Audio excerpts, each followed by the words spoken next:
Mga siglo na ang nakalipas noon ay nagkaroon ng paghuhusig kay makina ng mga tao sa kanyang panahon na malaman nilang isa siyang immortal ay agad siyang sinisi sa lahat ng kanilang mga problema at napagdesisyonan nilang itapon siya sa isang bulkan. Ngunit bago pa man siya bumagsak sa lava ay biglang lumitaw si Vel upang iligtas siya at ito ang una nilang pagkikita. Ang tanging dahilan kung bakit dumating si Vel ay dahil narinig niya may isa pang immortal tulad niya sa lugar na iyon at nang makita niya si makina, hindi siya nabigo. Inalok niya si makina na ialay ang kanyang katawan at kaluluwa sa kanya at mula noon ay naging tapat si makina kay Vel. Nagising siya sa tunog ng alarm at bago pa magising si Vel ay pumunta siya sa kusina upang maghanda ng almusal at habang hinihintay niya kuminit ang sabaw, tinawag niya ang kanyang virtual assistant na si Elate at isang maliit na bersyon ng kanyang sarili ang lumitaw sa kanyang paningin. Ibinigay nito ang detalyadong oras, petsa at kasalukuyang kondisyon ng panahon at tinanong ni makina si Elate kung kamusta na siya, kaya't nagsadawa si Elate ng buong diagnostic check sa kanyang mga sistema at inihulat na lahat ay nasa maayos na kalagayan. Mabuti ito pero hindi iyon ang tanong ni makina at natapos na siya sa paghahanda ng almusal at nang matapos siya ay ginigising niya si Vel, hinainan ito ng pagkain at hindi pa nakakita si Vel ng pagkain tulad nito pero sa amoy pa lang, alam na niya masarap ito at kinuha niya ang chopsticks at sinubukan ang pagkain at tamang nga at doon ay nagustuhan niya ito.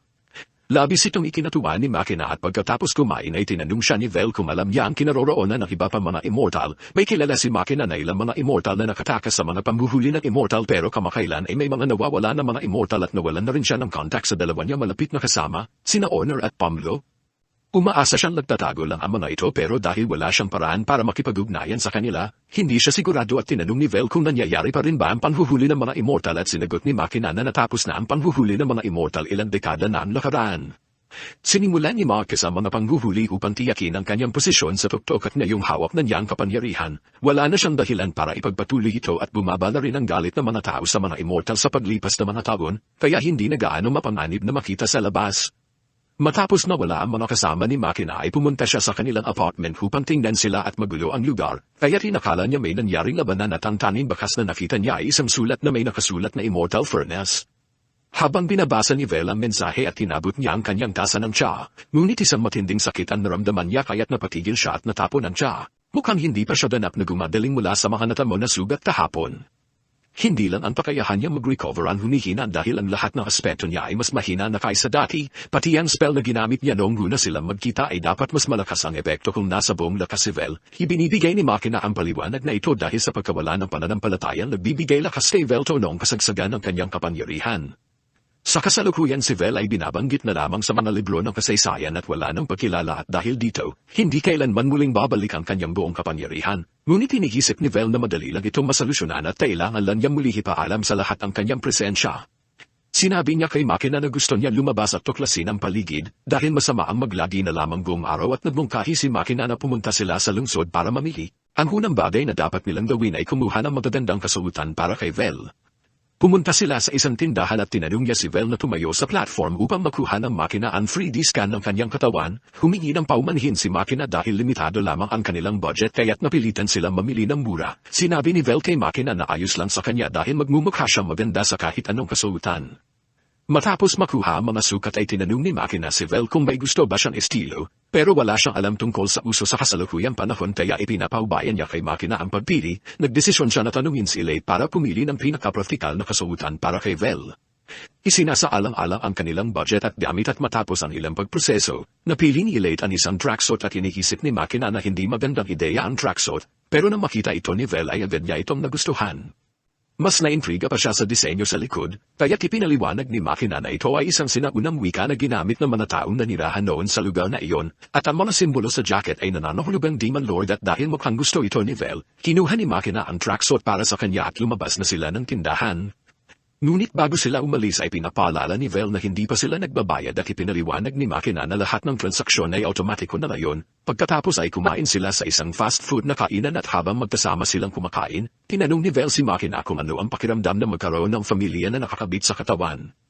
Maliban sa pantataksil ni Marcus, ang pamilya ay walang duda na isang makabagong teknolohiya kaya interesado si Vel tungkol dito at ipinaliwanag ni makina na ito ay talagang maginhawa dahil hindi lang nagpapadali ito sa pagdamit ng mahika, kundi nagagamit din ito para magtipon ng impormasyon na mamili o makipag-ugnayan. Bago naging uso ang pamilya, Ang mga tao ay may mga smartphone para gawin ang mga bagay na ito ngunit nakakabala ang palaging pagkakahawak dito. Hiniling ni Velto na makita ang pamilya kaya't pinahit niya si Makina at sinimulang hawakan ito at nabigla si Makina sa una pero sa totoo lang ay talagang nasisiyahan siya sa ginagawa ni Vel hanggang sa nagbigay ng babala ang pamilya niya na tumaas ang kanyang tibok ng puso. Matapos inspeksyonin ito ay tinanong ni Vel kung hindi ba nakakairita na ang pamilya ay nakakabit sa batok niya, bagamat nakakapagtaka sa simula at nasanay na rin si Makina na magkaroon siya ng pamilya at lalo na noong naging illegal na ang pag-stream ng mga patalastas sa isip ng mga tao.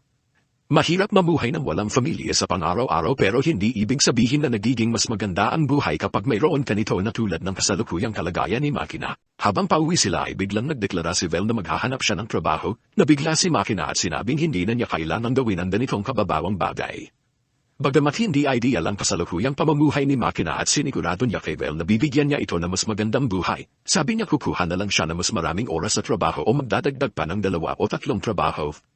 Pero pinigilan siya ni Vel at sinabing nagbago na ang mga panahon at hindi na siya ang makapangyarihang Diyos na dati, kaya kailangan niya mag-adapt sa kasalukuyang kalagayan at higit sa lahat, hindi niya kayang basta na lang umupo at wala siyang gawin habang si Makina ang nagpo-provide ng pagkain, damit at tirahan para sa kanya. Dahil wala na siyang tungkulin bilang hari ay kailangan niya magtrabaho subalit hindi ibig sabihin na sumuko na siya sa pangarap niyang sakupin ang mundo. Tinanong niya si Makina kung handa pa rin ba siya maglingkod sa kanya at nag-promise si Makina na sasamahan siya habang buhay.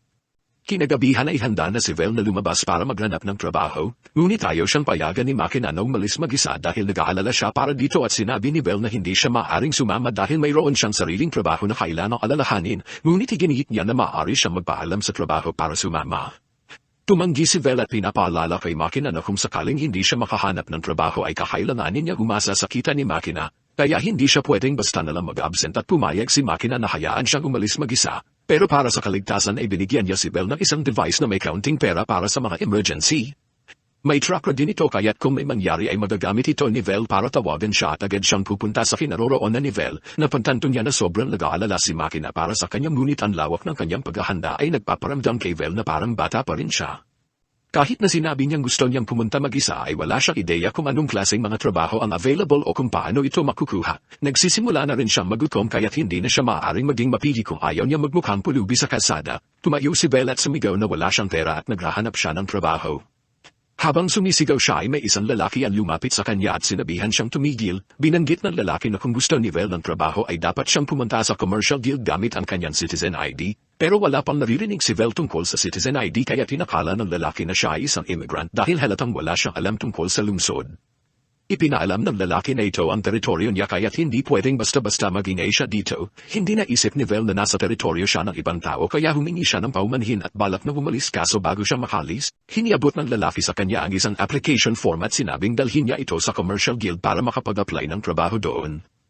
Hindi nito masiguro na makakakuha siya ng trabaho pero mas mabuti na ito kaysa wala at binalaan din siya ng lalaki na huwag makipag-ugnayan sa mga kumpanyang nasa ilalim ng IHMI company, lalo na sa mga construction-related at dahil sobrang mapagsamantala ang mga ito at hindi sinusunod ang mga safety regulations. Tinanggap ni Vel ang payo ng lalaki at nagpasalamat sa tulong at pumunta siya sa commercial guild para maghanap ng trabaho. Pero pagdating doon ay hindi masyado interesado ang interviewer na kuhanin siya at sa application niya. Isinulat ni Vel na isa sa kanya mga espesyal na kakayahan ay ang malawakang magic na pangwasak pati na ang paggawa ng dungeon at karanasan sa pamumuno sa isang bansa 500 taon na ang nakakaraan.